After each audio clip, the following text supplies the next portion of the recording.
sur la plateforme, on a amené nos différents vœux. Voilà.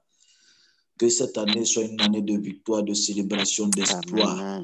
Que le Dieu Tout-Puissant se réalise dans nos vies, que cette prophétie soit manifeste. Que nous soyons vraiment des témoins de la puissance de Dieu. Que notre foi soit une foi vraiment vivante et non une foi morte. Que Dieu nous aide vraiment à croître spirituellement jusqu'à ce que Jésus-Christ revienne. Amen. Amen. Voilà. Ok. Donc, nous allons partager. Amen, d'accord. Le message. Amen. Alléluia. Seigneur, merci pour ta grâce. Merci, je bénis ton nom, Jésus, parce que c'est un privilège que nous avons encore d'entendre ta parole. C'est ta parole qui a tout créé. Tu as dit au commencement était la parole, et la parole était avec Dieu, et la parole était Dieu. Elle était au commencement avec Dieu, et rien de ce qui était créé n'a été créé sans la parole. C'est pour cela que, Père, nous ne pouvons absolument rien faire sans que tu ne nous aies parlé. Nous avons besoin de t'entendre. Pour cette année 2021, tu as des choses à nous dire encore. Et ta parole est esprit et vie. Que ce que nous allons entendre, Seigneur, puisse entrer en nous. Que ce que nous allons entendre, Seigneur Jésus, puisse porter du fruit. Que nos terres soient fertiles au nom de Jésus afin de recevoir de toi. Père, brise ce qu'il y a brisé, enlève ce qu'il y a enlevé. Toute opposition à ta parole, que Père, tout cela soit anéanti au nom de Jésus. Bénis ton serviteur qui va nous parler aujourd'hui et que Père, nous qui allons entendre, nous soyons bénis aussi. Dans le nom de Jésus, j'ai prié. Amen. Amen. Amen. Amen. Amen. Que le nom du Seigneur soit béni. Amen. Amen. Voilà, donc le message que nous allons partager aujourd'hui, nous allons prendre un texte de base dans Jean, chapitre 4. Du verset 7 au verset 9, Jean chapitre 4, du verset 7 au verset 9. Ok, je vous fais la lecture. Une femme de Samarie vint puiser de l'eau. Jésus lui dit, « Donne-moi à boire. » Car ses disciples étaient allés à la ville pour acheter des vivres. La femme samaritaine lui dit, « Comment, toi, qui es juif, me demandes-tu à boire? À moi qui suis une femme samaritaine. » Les Juifs, en effet, n'ont pas de relation avec les Samaritains. Amen. Amen. Et plus tard, Jésus va dire, le salut vient des Juifs au verset 22. Voilà. Donc, aujourd'hui, le thème que je veux partager avec vous, c'est « Es-tu juif ou samaritain ?» Es-tu juif ou samaritaine? Voilà, ça c'est une question. Est-ce que tu es juif ou bien tu es samaritain? Est-ce que tu es juive ou samaritaine? Ça c'est une grande question. Le contexte de notre passage, on le voit bien que Jésus raconte une femme samaritaine et normalement, le texte le dit bien, les juifs et les samaritains n'ont vraiment pas de relation. Et la femme samaritaine, Jésus va adresser la parole à la femme samaritaine et puis par la suite, elle va découvrir que Jésus est un prophète. Et ils vont finir par rentrer dans l'adoration où les Juifs adoraient Dieu à Jérusalem et les Samaritains sur une montagne. Et Jésus a dit que les vrais adorateurs en vérité sont ceux qui adorent le Père en esprit et en vérité.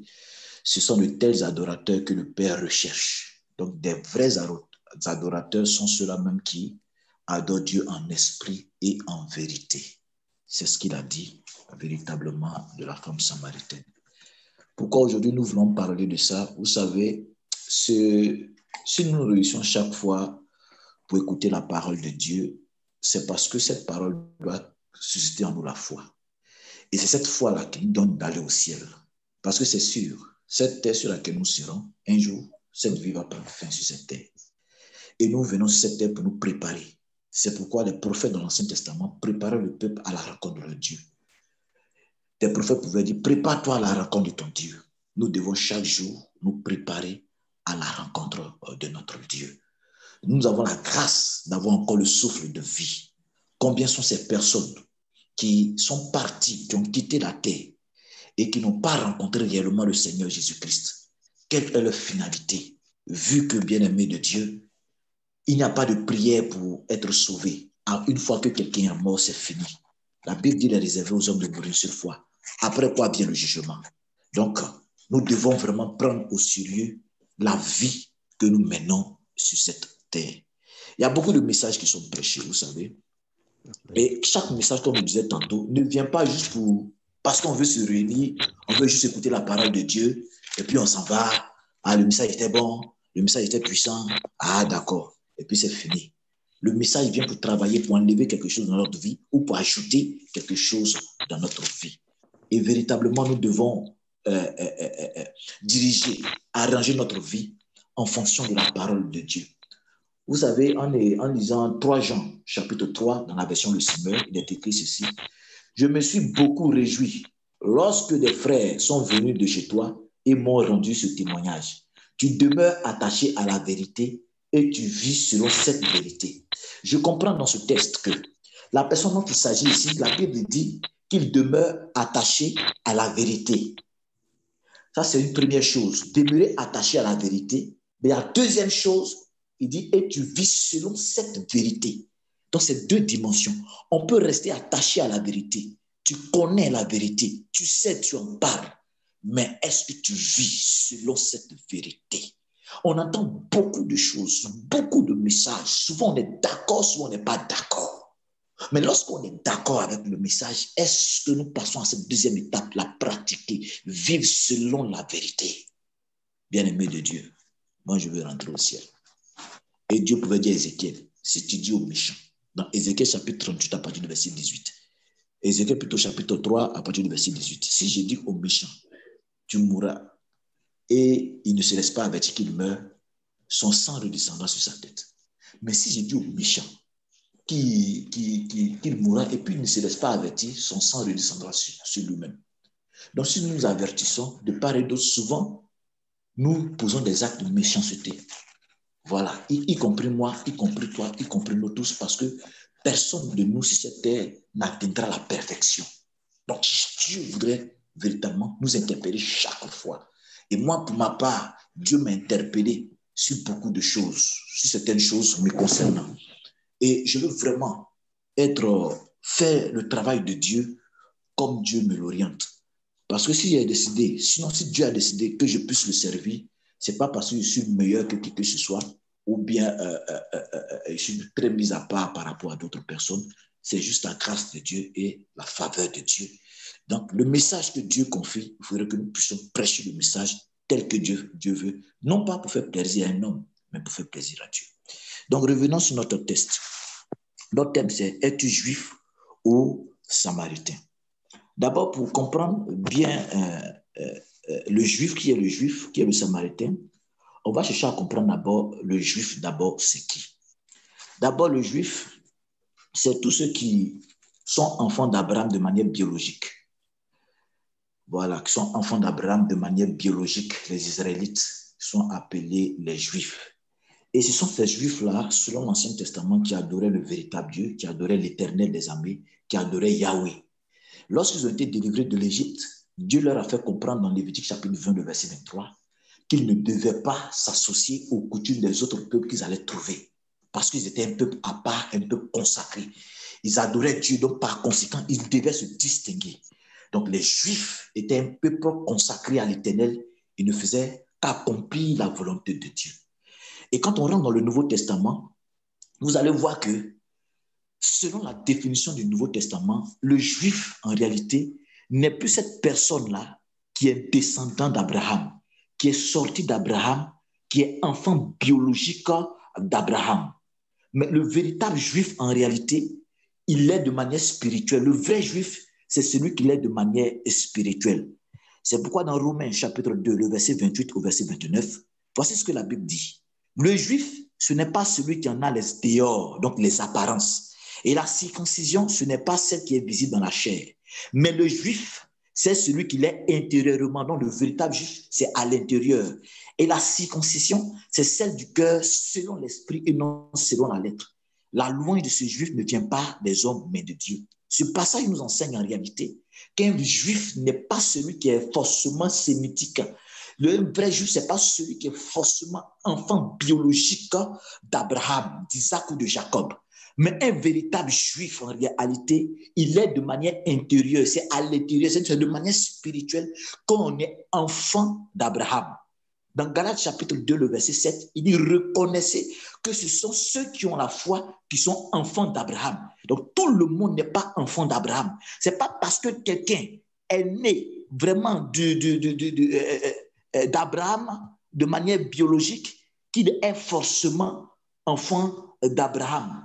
Donc, le juif ici, il est de manière spirituelle. On est juif spirituel. Et pour cela, je vais encore vous lire un passage dans la Bible, dans Romains chapitre 9, le verset, c'est à partir du verset 6. Voici ce que la Bible nous enseigne. Ce n'a point à dire que la parole de Dieu soit restée sans effet, car tous ceux qui descendent d'Israël ne sont pas d'Israël. Et pour être la postérité d'Abraham, ils ne sont pas tous ses enfants, mais il est dit en Isaac sera nommé pour toi une postérité. C'est-à-dire que ce ne sont pas les enfants de la chair qui sont enfants de Dieu, mais ce sont les enfants de la promesse qui sont regardés comme la postérité. Donc, bien-aimés de Dieu, ceux-là même qui sont réellement enfants d'Abraham, ce sont des personnes qui ont la foi comme Abraham. Ce sont des personnes qui donnent leur vie à Jésus-Christ comme Abraham l'a fait. Abraham avait la foi, il a marché avec Dieu. Et durant son parcours sur la terre, Jésus a fait comprendre ces choses aux Juifs, aux disciples. Dans Jean 8, le verset 30, dans Jean 8 à partir du verset 38, permettez-moi encore de vous faire la lecture.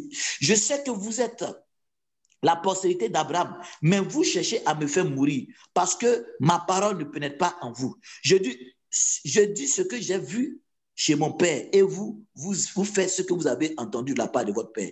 Et lui répondit, notre père c'est Abraham. Jésus leur dit, si vous étiez enfant d'Abraham, vous feriez les œuvres d'Abraham. Mais maintenant, vous cherchez à me faire mourir, moi qui vous ai dit la vérité que j'ai entendue de Dieu. Cela, Abraham ne l'a pas fait. Vous faites les œuvres de votre père. Il lui dit, nous ne sommes pas des enfants illégitimes. Nous avons un seul Père, Dieu. Jésus leur dit, si Dieu est votre Père, vous m'aimeriez, car c'est de Dieu que je suis sorti et je viens. Je ne suis pas venu de moi-même, mais c'est celui qui m'a envoyé. Pourquoi ne comprenez-vous pas mon langage? Parce que vous ne pouvez écouter ma parole. Vous avez pour père le diable et vous voulez accomplir les desseins de votre père. Il a été meurtrier dès le commencement. Il ne se tient pas dans la vérité parce qu'il n'y a pas de vérité en lui. Lorsqu'il profère le mensonge, il parle de son propre fond car il est menteur et le père du mensonge. Donc la Bible nous enseigne clairement, Dieu, Jésus-Christ dit clairement aux Israélites, aux Juifs, qu'en réalité, eux tous, ils ne sont pas enfants d'Abraham, mais même ils sont des enfants du diable parce qu'ils cherchent à accomplir la volonté de leur père qui est le diable. Donc l'enfant d'Abraham, c'est celui qui cherche à accomplir la volonté de Dieu. L'enfant d'Abraham, c'est celui qui fait de bonnes œuvres. L'enfant d'Abraham, c'est celui-là même qui marche selon la parole de Dieu. Parce que quand Dieu a dit à Abraham, quitte ton pays, quitte ta patrie, va dans le pays que je te montrerai, Abraham obéit à la parole de Dieu. Aujourd'hui, la parole de Dieu nous est prêchée. Mais chaque fois que nous obéissons à cette parole, nous démontrons que nous avons la foi. Nous démontrons que nous sommes fils d'Abraham. Nous démontrons que nous sommes des juifs spirituels. C'est pourquoi notre thème, c'est est-ce que tu es juif? Est-ce que réellement nous mettons la parole de Dieu en pratique? Parce que nous prêchons, nous enseignons sur beaucoup de choses. Et bien aimé de Dieu, ce que nous enseignons, nous devons la pratiquer. Nous devons comprendre qu'en réalité, c'est Dieu qui nous parle au travers de sa parole. Si nous disons que nous avons pour père Dieu, alors nous devons accomplir les œuvres de Dieu. Si nous disons que nous avons pour père Abraham, nous sommes des juifs spirituels, nous marchons par la foi, alors nous devons accomplir la parole de Dieu. Si Dieu nous défend qu'une chose est mauvaise et que nous refusons de la laisser, nous démontrons par là que nous ne sommes pas enfants de Dieu. Nous démontrons par là que nous ne sommes pas de véritables juifs bien-aimés de Dieu. Alléluia.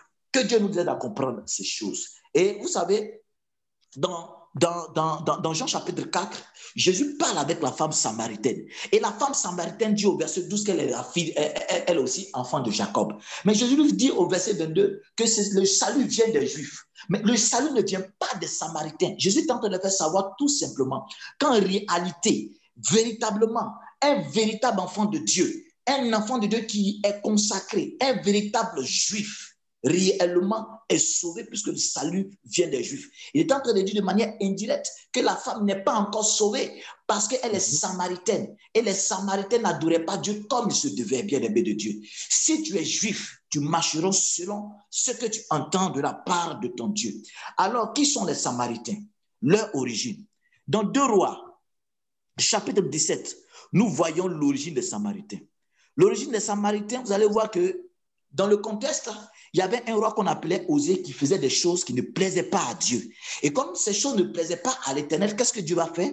Il va envoyer contre ce roi-là, le roi d'Assyrie, qui va assiéger, et plutôt le roi, oui, il va envoyer le roi d'Assyrie qui va assiéger la ville de Samarie. Pendant 3 ans et après quoi? Il va finir par déporter, il va avoir la victoire et il va déporter les Israélites en Assyrie. Dans 2 Rois chapitre 17, le verset 6, la Bible dit, la 9e année d'Osée, le roi d'Assyrie prit Samarie et il amena Israël captif en Assyrie. Je vais m'arrêter là. Voyez donc ce roi, quand il est arrivé, le roi d'Assyrie, quand il est arrivé en Israël, en Samarie, il a déporté les enfants d'Israël. Et lorsqu'il a déporté les enfants d'Israël, vous allez voir qu'au verset 24, qu'est-ce qu'il va faire? Il va prendre un autre peuple pour les amener en Samarie. Verset 24. Le roi d'Assyrie fit venir des gens de Babylone, de Kouta, d'Ava, de Hamath et de Sevavaïm et les établit dans les villes de Samarie à la place des enfants d'Israël. Il prit possession de Samarie et il habitait dans ces villes. Voyez donc, les Samaritains en réalité, ce sont des étrangers. C'est pourquoi vous allez voir que lorsque, dans le chapitre 17, Jésus va guérir les 10 aveugles. Il y a 9 qui vont continuer leur chemin et il y a un autre qui va revenir pour dire merci à Jésus. Alors Jésus va poser la question, mais où sont les 9 autres? Au verset 16, il tomba. Jésus va poser la question, mais où sont les 9 autres? N'ont-ils pas été guéris?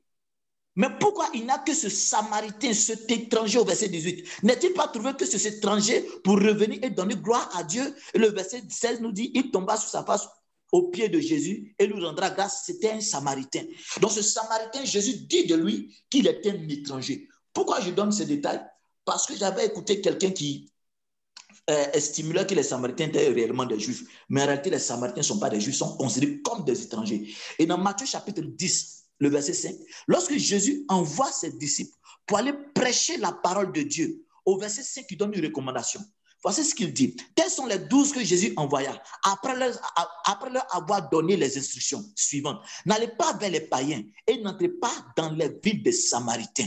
Verset 6. Allez plutôt vers les brebis perdues de la maison d'Israël. Ici encore, Jésus fait une différence entre les Israélites, entre les Juifs et puis les Samaritains. Donc les Samaritains en réalité étaient considérés comme des païens, comme des étrangers, des personnes en réalité qui ne connaissaient pas Dieu. Mais eux, ils se voyaient en Juifs. Eux, ils se voyaient en enfants d'Abraham. Ils se voyaient en enfants de Jacob. La même chose se passe aujourd'hui.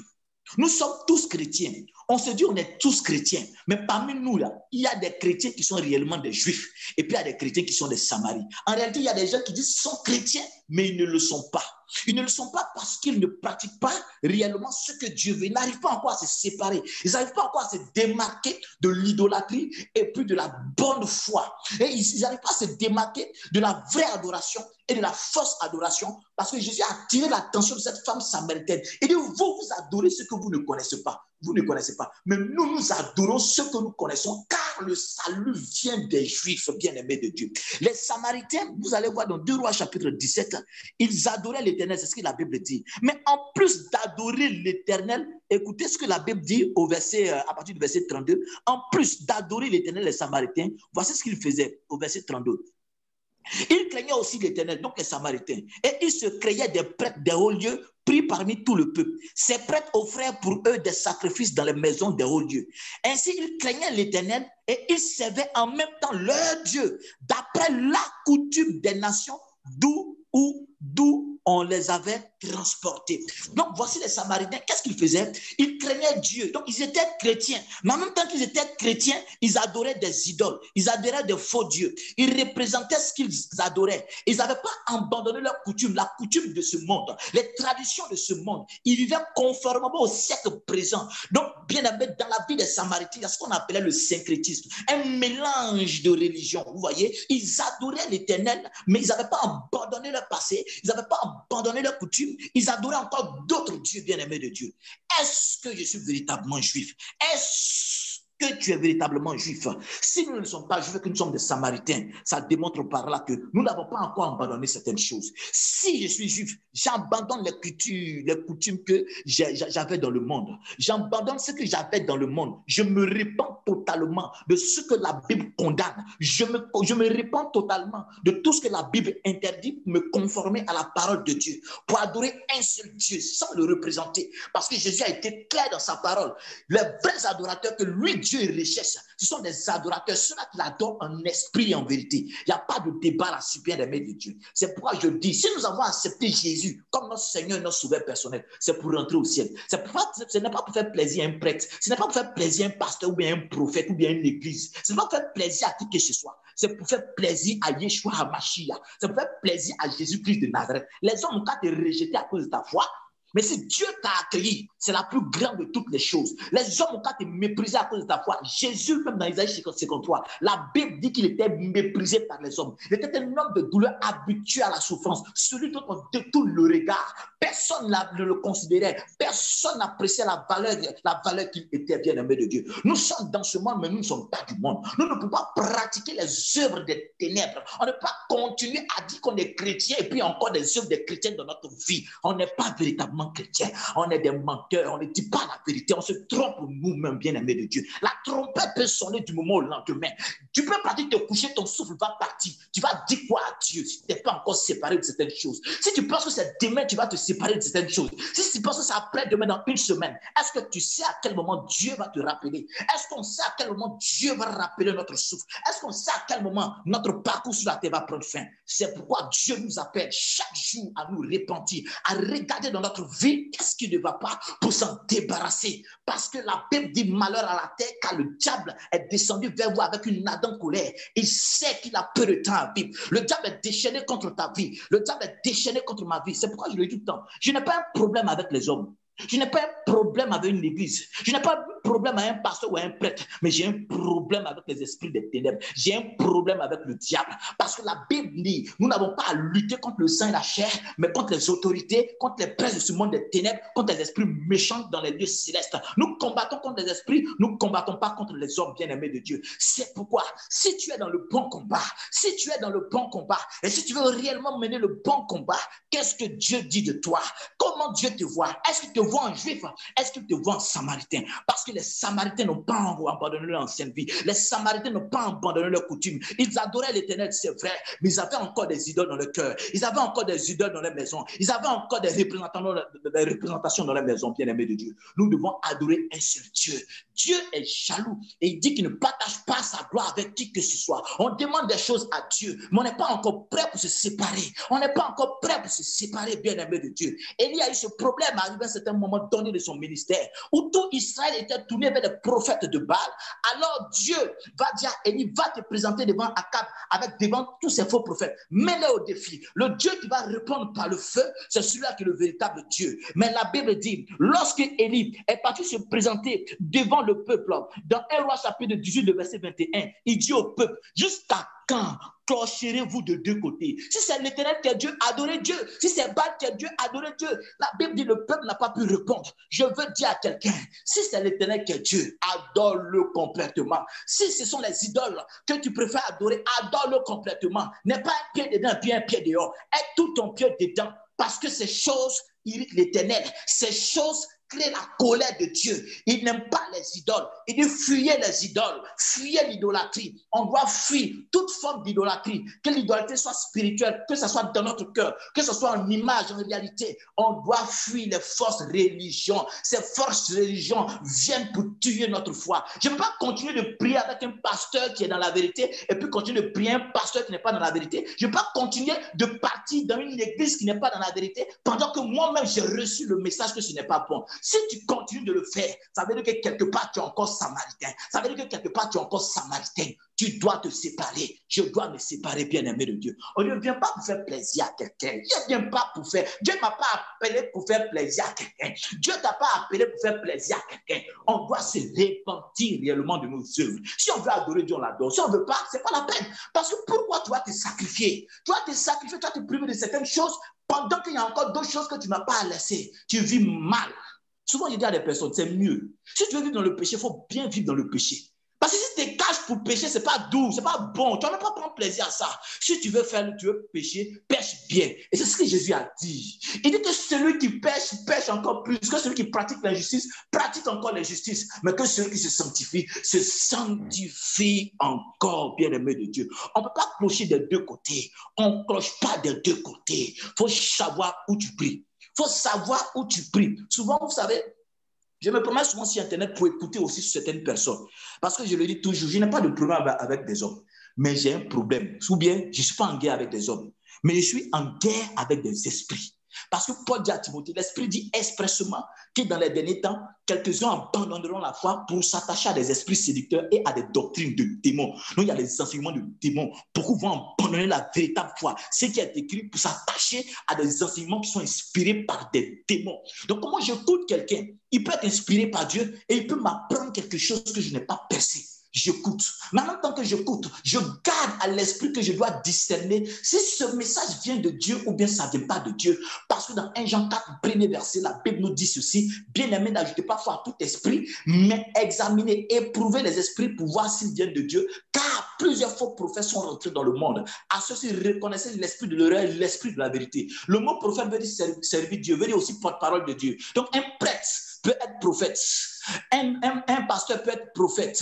Un évangéliste peut être prophète. En fait, le prophète, c'est l'homme de Dieu. Donc, quelqu'un peut être faux prêtre, quelqu'un peut être faux pasteur, faux apôtre. Mais comment tu vas le discerner? C'est en écoutant la parole de Dieu. J'écoute des gens sur Internet par moment, mais ils racontent n'importe quoi. Ils racontent n'importe quoi, des choses qui ne sont pas bibliques. Des gens même par moment qui n'arrivent même pas à faire la différence entre la saine doctrine et puis les faits, des actions que les gens ont posées dans la Bible. Ils prennent des faits, des actions que les gens ont posées dans la Bible pour en faire des commandements, pour annuler la parole, le commandement, pour annuler la loi.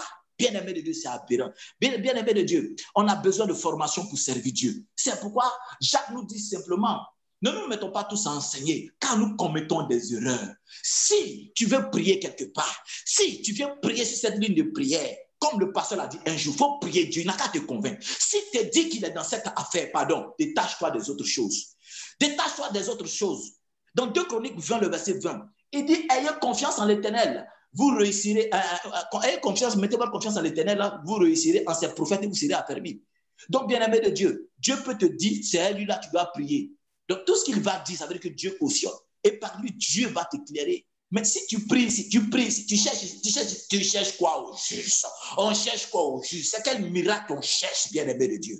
Il faut que notre foi, 2020 là, 2021 là, il faut qu'on s'asseye devant Dieu, il faut qu'on s'éprouve devant Dieu. Et puis il faut qu'on choisisse la voie qu'on a décidé de prendre, puis on s'engage, puis on assume, bien-aimé de Dieu. Jésus-Christ revient. Il ne faudrait pas qu'on se trompe nous-mêmes. Il ne faudrait pas qu'on se séduise nous-mêmes. Si tu as des doutes, présente ton doute. Si tu as certaines choses qui n'est pas convaincu, présente cela. Si on peut en parler, on en parle. Mais ne fais pas l'erreur de tomber dans le sécrétisme, dans un mélange de cultes. Ne faisons pas cette erreur, bien-aimés de Dieu. Ne faisons pas cette erreur parce que Dieu nous attend. Dieu nous regarde, bien-aimés de Dieu. Frère, que le nom du Seigneur soit béni. Que Dieu nous aide à comprendre ces choses. Il faille que nous marchions selon la parole de Dieu. Ce message s'est adressé à moi d'abord, avant que ça s'adresse à toi. Parce que je le disais, avant la fin de l'année, Dieu m'a parlé. Dieu m'a parlé. Dieu m'a parlé. Je ne veux pas louper le ciel.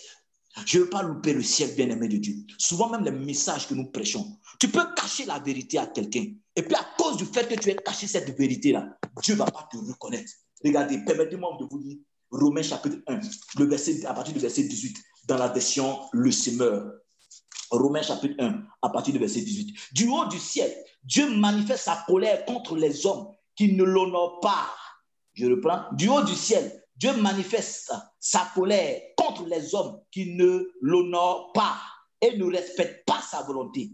Il étouffe ainsi malhonnêtement la vérité. On peut étouffer la vérité, on peut cacher la vérité. Je refuse de cacher la vérité à qui que ce soit. Je refuse de me taire sur quoi que ce soit. Il faut que nous prêchions l'évangile de Jésus-Christ de Nazareth. Parce que c'est le message que nous prêchons. C'est sur ça que le Saint-Esprit s'appuie pour toucher les vies, pour toucher les cœurs. Souvent j'entends dire non, le Saint-Esprit, moi je vais prêcher ça là, mais le Saint-Esprit, le reste là, Dieu même va les convaincre. Mais si c'est Dieu lui-même qui va prendre son temps à convaincre les autres, pourquoi il m'a appelé pour le servir? On va le laisser, il va convaincre chacun, et puis ça va finir. Puis on arrête de prêcher, on se suit nous tous. Mais s'il choisit ses serviteurs, c'est pour qu'on prêche sa parole. On prêche sa parole, on dit sa parole. Même si on va nous lapider, il faut qu'on prêche la parole. Parce que lorsque tu vas te retrouver au ciel, tu vas dire, ah, ce monsieur, c'était un prophète sur la terre. Oh, quand il prêchait, là, il disait des choses, ça ne me plaisait pas, mais j'ai fini par comprendre. Et grâce à son message, je suis sauvé. Alléluia. C'est ça. Nous refusons que quelqu'un se retrouve au dernier jugement. Que Dieu te bénisse, que la grâce du Seigneur soit avec chacun de nous. Que Dieu nous donne à comprendre réellement ces choses, bien-aimées de Dieu. Le véritable juif, c'est le chrétien, celui qui a donné sa vie à Jésus-Christ de Nazareth. Le samaritain, c'est celui qui adore Dieu, le véritable Dieu, et puis aussi adore les idoles, les images. Permettez-moi de terminer la lecture concernant les Samaritains. Mais vous craignez l'Éternel qui vous a fait monter du pays d'Égypte avec une grande puissance et à bras étendus. C'est devant lui que vous vous prosternerez et c'est à lui que vous offrirez des sacrifices. Vous observerez et mettrez toujours en pratique les préceptes, les ordonnances, la loi, les commandements qu'il a écrits pour vous et vous ne craindrez point d'autres dieux. Verset 41. Ces nations, donc les Samaritains, ces nations craignaient l'Éternel et servaient leurs images et leurs enfants et les enfants de leurs enfants font jusqu'à ce jour ce que leurs pères font. Ça veut dire qu'aujourd'hui, 2021, là, les enfants des Samaritains spirituels adorent l'Éternel et puis ils adorent encore les images. Pas pour frustrer quelqu'un, pas pour condamner quelqu'un, mais c'est par amour nous prêchons la vérité pour que nous soyons sauvés. Que Dieu nous aide à comprendre ces choses au nom de Jésus-Christ. Amen. Amen, amen, amen, amen, amen. Que le nom du Seigneur soit béni. Merci, pasteur. Merci, prophète. Éloge pour ce message très puissant. En 2021, le Seigneur veut qu'on soit vrai avec lui. Et il n'y a pas 10 façons de nous le dire. C'est dans Proverbe 19, verset 27, il dit « Cesse, mon fils, d'écouter l'instruction, si c'est pour t'éloigner des paroles de la science. » Avec Jésus, il n'y a pas de double nationalité. Il n'y a pas « je suis juifo-samaritain ». Il n'y a pas « je suis samarito-juif ». Il n'y a pas ça. Dieu, il appelle un chat, un chien, un chien, le péché, péché, la double vie. Et il nous met toujours en face de la décision, mais tout en nous montrant le vrai chemin. Ne soyons pas des Samaritains. On était Samaritains pendant des années, et on va continuer encore en 2021 à nous comporter comme des Samaritains, connaissant la vérité de Dieu. Ce n'est pas admissible. Ce n'est pas admissible. On a lu hier dans Marc, personne ne coud une pièce d'étoffe neuve sur un vieux vêtement. Sinon, la nouvelle pièce arrache une partie du vieux vêtement et la déchirure s'agrandit encore.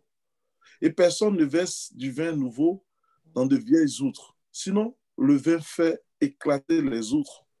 Le vin est perdu et les outres aussi. Mais non, pour le vin nouveau, il faut des outres neuves. 2021 est en train de commencer. Qu'est-ce que tu veux véritablement pour ta vie? Veux-tu être samaritain Veux-tu clocher de deux côtés? Ou est-ce que tu veux suivre Dieu? Ou est-ce que tu veux faire confiance en l'œuvre de Dieu? Est-ce que tu veux faire confiance? Je vous ai déjà dit que sur Internet, il y en a de tout. Il y en a de tout. Et il y a des messages que tu vas écouter qui vont bouleverser quasiment ta vie et qui vont bloquer l'acceptation de la vérité. Il faut qu'on fasse attention. Il faut qu'on ne se comporte plus comme des Samaritains et des Samaritaines. Il faut véritablement que nous nous séparions des idoles, que nous nous séparions de ce qui ne plaît pas à Dieu.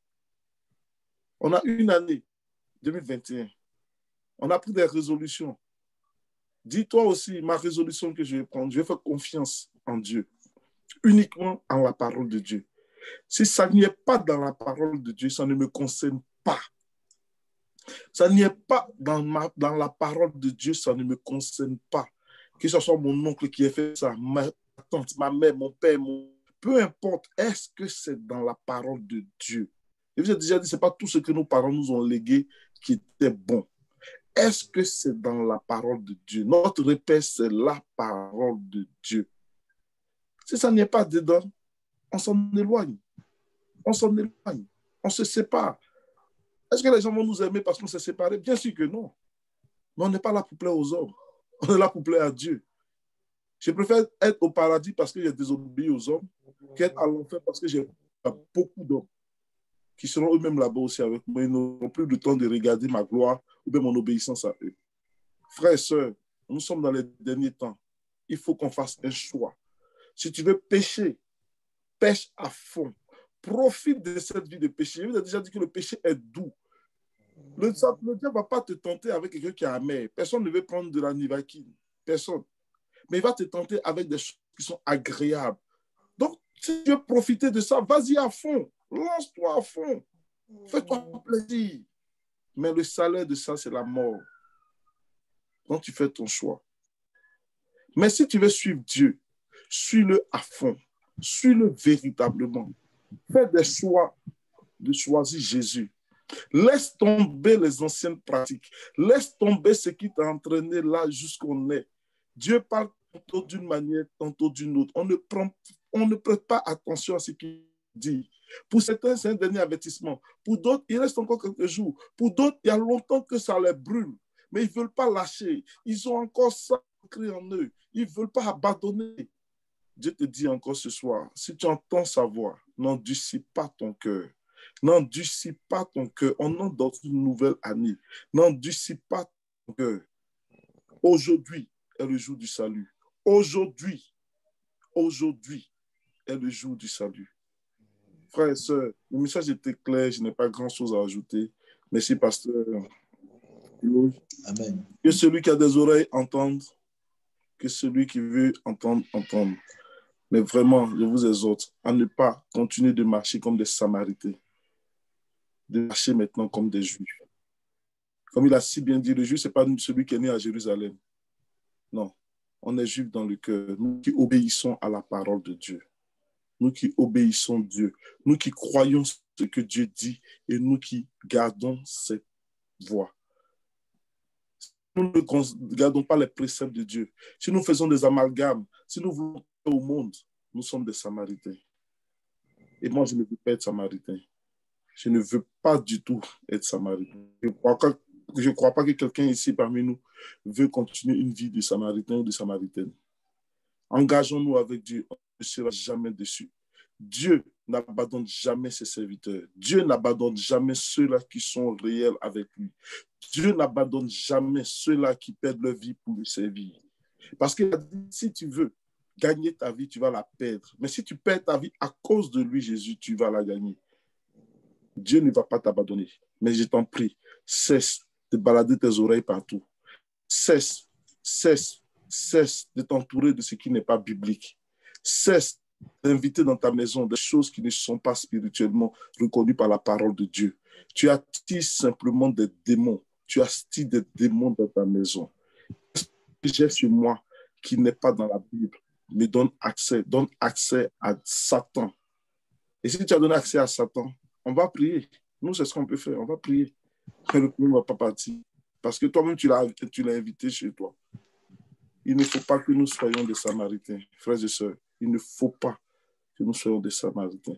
Personne d'entre nous ne veut dire à Dieu, j'ai prié tous les soirs et finalement je me retrouve à l'enfer. Pourquoi? Parce qu'il y a quelque chose que je ne voulais pas laisser. Quand ce n'est pas bon, ce n'est pas bon. Quand c'est noir, appelons ça noir. Quand c'est blanc, appelons ça blanc. Appelons les choses par le nom. J'ai déjà prêché dessus. Si tu appelles l'idolâtrie, idolâtrie, tu vas voir que c'est une idole et tu vas t'en séparer. Mais si tu appelles cela une photo, si tu lui donnes un autre nom, tu vas toujours conserver cela. Je vous ai déjà expliqué, les images de Jésus, là, c'est de la sorcellerie pure et dure. On ne met pas d'image de Jésus dans les maisons. On ne met pas ça dans les maisons. Les statuettes de Marie, on ne met pas ça dans nos maisons. C'est de l'idolâtrie. Ce sont des idoles. Séparons-nous de ce genre de choses. On ne se prosterne pas devant une statue. Quoi qu'elle peut s'appeler, quel nom on peut, on ne se prosterne jamais devant une statue. C'est devant Dieu seul qu'on se prosterne. On est en 2021. On ne va pas caresser les gens dans le sens du poil et puis on va les conduire en enfer. Non, on va leur dire ce qui est. On ne se prosterne pas devant les statues. Dieu en a horreur. C'est une abomination devant le Seigneur. Il ne faut pas le faire. Ne vivons pas comme des Samaritains. Ne vivons pas comme des Samaritaines. N'adorons pas Dieu et n'adorons pas autre chose en même temps. Ça ne marche pas. Ça ne marche pas. Ça ne marche pas. Il faut qu'on s'en départisse. C'est nous qui allons payer le prix. Il faut vraiment qu'on fasse un choix. Le choix doit être net. On est le premier dimanche 2021. Tu ne vas pas remettre ça encore demain. Tu ne vas pas encore remettre ça à l'autre jour. Tu ne vas pas remettre encore à l'autre mois. Tu ne vas pas encore le remettre ça à 10. Amen. Il faut que tu prennes une décision ferme. Nous tous, on a essayé des choses. Mais quand tu essaies quelque chose, tu vois si ça marche ou ça ne marche pas. Et je vais te dire que c'est pas tout qu'on essaie de toute façon. Il faut se baser sur la parole de Dieu et marcher selon elle. Si Dieu ne peut rien faire pour toi, rassure-toi, toutes tes statuts ne vont rien faire pour toi. Si Dieu ne peut rien faire pour toi, Satan lui ne pourra rien faire pour toi. C'est Dieu qui est créateur, ce n'est pas Satan. C'est Dieu qui fait les miracles. C'est lui que nous adorons. Il faut que nous nous confions en lui. De tout notre cœur. De tout notre cœur. Amen. Que le Seigneur bénisse vraiment pour... Pasteur, que le Seigneur te bénisse pour ce message.